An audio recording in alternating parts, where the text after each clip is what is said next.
ये है talks news network और आप देख रहे हैं पॉलिटॉक्स, राजनीति का कच्चा चिट्ठा।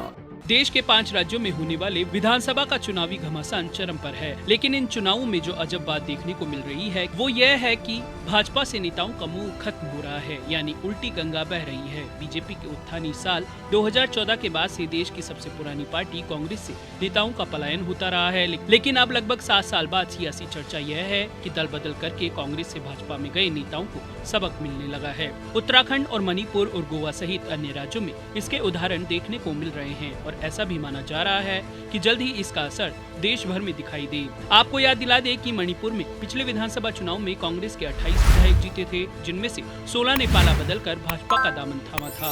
इस बार विधानसभा चुनाव में भाजपा ने उनमें से सिर्फ 10 को टिकट दी है। वहीं उत्तराखंड में धामी सरकार में मंत्री रहे हरक सिंह रावत को पार्टी से ही निकाल दिया गया। 2017 में रावत ने कांग्रेस से बगावत कर भाजपा का दामन थामा था। अवरोध होकर लौटे रावत को कांग्रेस ने शरण तो दे दी, लेकिन टिकट नहीं दिया। सियासी जानकारों का कहना है कि कांग्रेस से आए नेताओं को भाजपा द्वारा सबक सिखाने का काम शुरू हो गया है। मणिपुर में कांग्रेस से आए 16 विधायकों में से भाजपा ने 6 विधायकों के टिकट काट दिए। जिन 6 दिग्गजों की टिकट कट गई वे बेचैन हो रहे हैं। दूसरी तरफ कांग्रेस भी उनको भाव नहीं दे रही।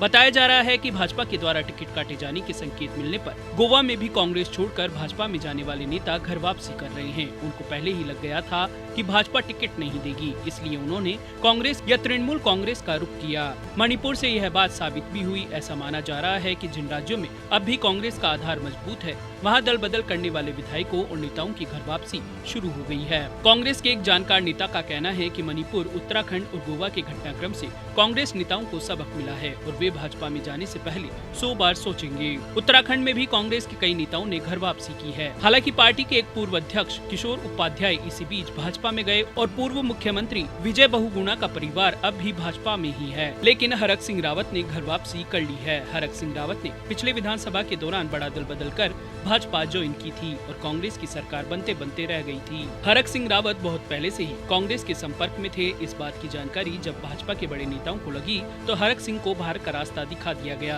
रावत से पहले यशपाल आर्य ने भी मंत्री पद छोड़कर कांग्रेस में वापसी की। यशपाल और उनका विधायक बेटा दोनों कांग्रेस में लौट गए हैं। उधर झारखंड में एक बड़े घटनाक्रम में कांग्रेस के 2 पूर्व अध्यक्षों ने घर वापसी की है। कांग्रेस के पूर्व प्रदेश अध्यक्ष सुखदेव भगत 2019 के विधानसभा चुनाव से ठीक पहले भाजपा में चले गए थे। अप्रैल मई में उन्होंने लोकसभा का चुनाव कांग्रेस से लड़ा था, लेकिन दिसंबर के विधानसभा चुनाव से पहले भाजपा में चले गए। झारखंड लोक सेवा के पूर्व अधिकारी सुखदेव भगत मजबूत नेता हैं और उनकी पत्नी लोहरदगा की मेयर भी हैं। उनके साथ साथ एक और पूर्व अध्यक्ष प्रदीप बालूमूज भी कांग्रेस में वापस लौटे हैं। मणिपुर, उत्तराखंड, गोवा और झारखंड में कांग्रेस नेताओं की घर वापसी के बाद सियासी गलियारों में चर्चा है कि यह संभव है कि कांग्रेस पार्टी के बड़े चेहरे दल बदल करें और अपने लिए कुछ हासिल कर लें। लेकिन जिस तरह से भाजपा टिकट काट रही है, उसे देखते हुए बड़ी संख्या में कांग्रेस विधायकों और दूसरी लाइन के नेताओं को बड़ा सबक मिल गया। पॉलिटॉक्स ब्यूरो, दिल्ली। ये है टॉक्स न्यूज नेटवर्क और आप देख रहे हैं पॉलिटॉक्स, राजनीति का कच्चा चिट्ठा।